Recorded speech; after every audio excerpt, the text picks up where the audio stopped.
Pendaftaran Gibran sebagai calon wali kota Solo pada Pilkada 2020 lalu merupakan potret menarik lantaran sebagai figur baru dalam dunia politik. Terlebih, kiprah Gibran di kancah politik ini hadir tanpa trajektori kepemimpinan yang kuat dan juga menyangkut efek figur seorang Presiden Joko Widodo di balik pencalonannya. Dalam dunia politik, hal seperti ini lazim ketika mengharap kotel efek dari tokoh terkenal untuk menaikkan elektabilitas dan memperluas jaringan strategi pemenangan. Jokowi sebagai presiden tentu tidak akan lepas dari ekspos media, termasuk keluarganya.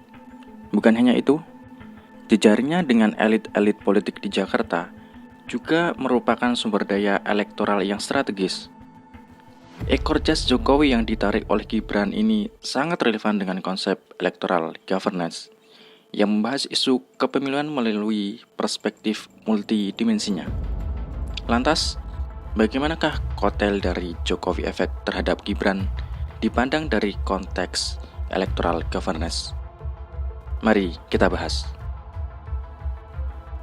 Dalam memahami tata kelola pemilu di Indonesia, terdapat berbagai perspektif untuk mengkajinya.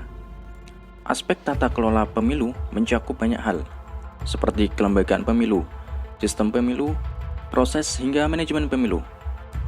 Dalam konteks demokrasi, tata kelola pemilu menekankan pada beberapa hal krusial, seperti pemenuhan hak politik warga negara, mekanisme sirkulasi kekuasaan, hingga sarana terbentuknya legitimasi politik. Perspektif electoral governance dalam melihat fenomena kepemiluan menunjukkan pembahasan yang luas yang selama ini terpaku pada konteks kelembagaan semata. Spesifik dalam tata kelola pemilu di Indonesia, terdapat dua dimensi pelaksanaan pemilu. Pertama, secara horizontal, pelaksanaan pemilu dilaksanakan dalam dua koridor, yakni eksekutif dan legislatif. Kedua, secara vertikal, pelaksanaan pemilu juga mencakup pemilihan di level pusat dan juga di level daerah.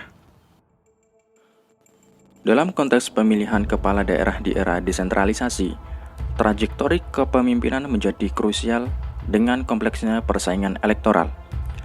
Trajektori kepemimpinan saat ini dipengaruhi setidaknya oleh tiga hal, yakni track record, mode populis, dan berbasis programatik yang kuat. Dalam pelaksanaan pemilihan kepala daerah 2020 di Kota Solo, terdapat fenomena yang menarik di mana kepala daerah terpilih yakni Gibran Rakabuming Raka menunjukkan pengecualian model trajektori kepemimpinan di era desentralisasi.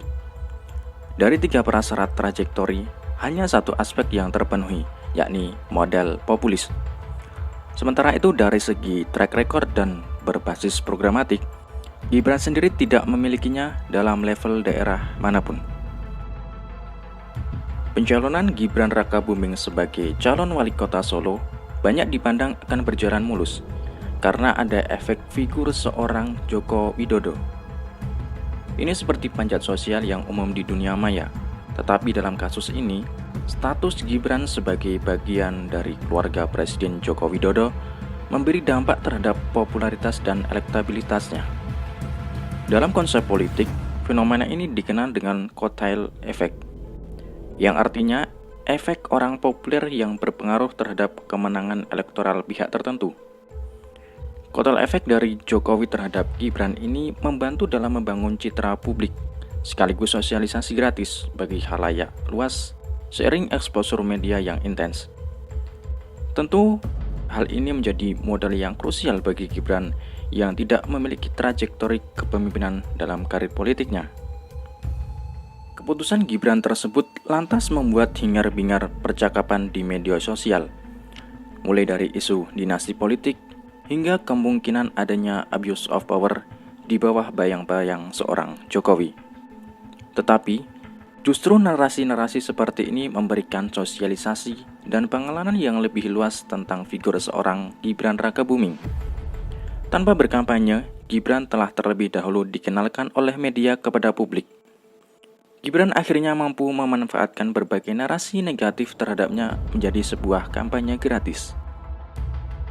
Selain faktor eksposur media, Jejaring Jokowi dengan elit di Jakarta juga memberikan keuntungan kepada Gibran. Salah satunya kedekatan Jokowi dengan Prabowo Subianto yang menyebabkan dukungan Gerindra di Solo mengarah terhadap Gibran. Di samping itu, terdapat juga Partai Golkar, PAN, PSI, P3, PKB, Nasdem, dan Perindo yang akhirnya berlabuh memberikan dukungan terhadap Gibran. Dukungan partai yang terkonsentrasi pada Gibran menciptakan stabilitas dari sisi politik pada kontestasi elektoral Pilkada Solo 2020. Selain itu, majunya Gibran sebagai wali kota Solo juga tidak dapat dilepaskan dari unsur memori kolektif kepemimpinan Jokowi.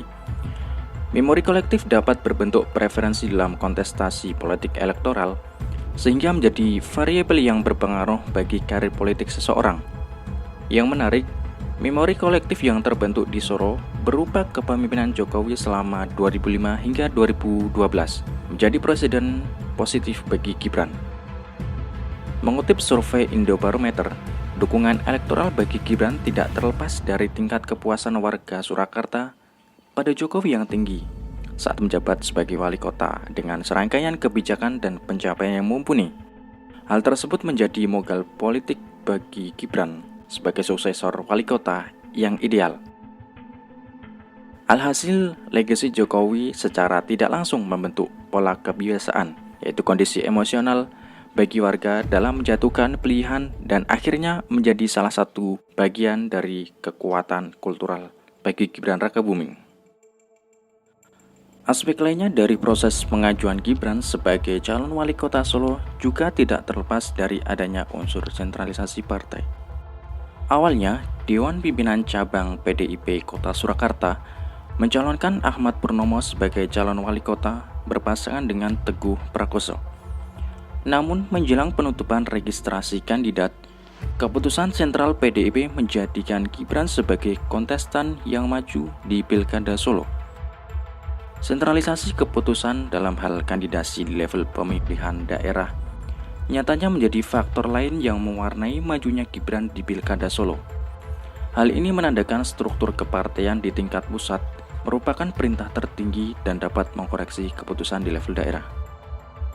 Selain sebagai proses kandidasi dalam elektoral, fenomena sentralisasi partai dengan majunya Gibran juga merupakan cara untuk merawat dan memastikan Solo sebagai basis massa PDIP. Dalam kasus Gibran di Pilkada Solo 2020 menunjukkan pembelajaran menarik dalam tata kelola pemilu di Indonesia. Pilkada Solo memberikan perspektif berbeda terhadap trajektori kepemimpinan di era desentralisasi ini. Menurut kalian, apakah hal menarik dari Pilkada Solo di 2020? Mungkinkah tren trajektori kepemimpinan ala Gibran akan menjadi arah baru dalam tata kelola pemilu di Indonesia selanjutnya?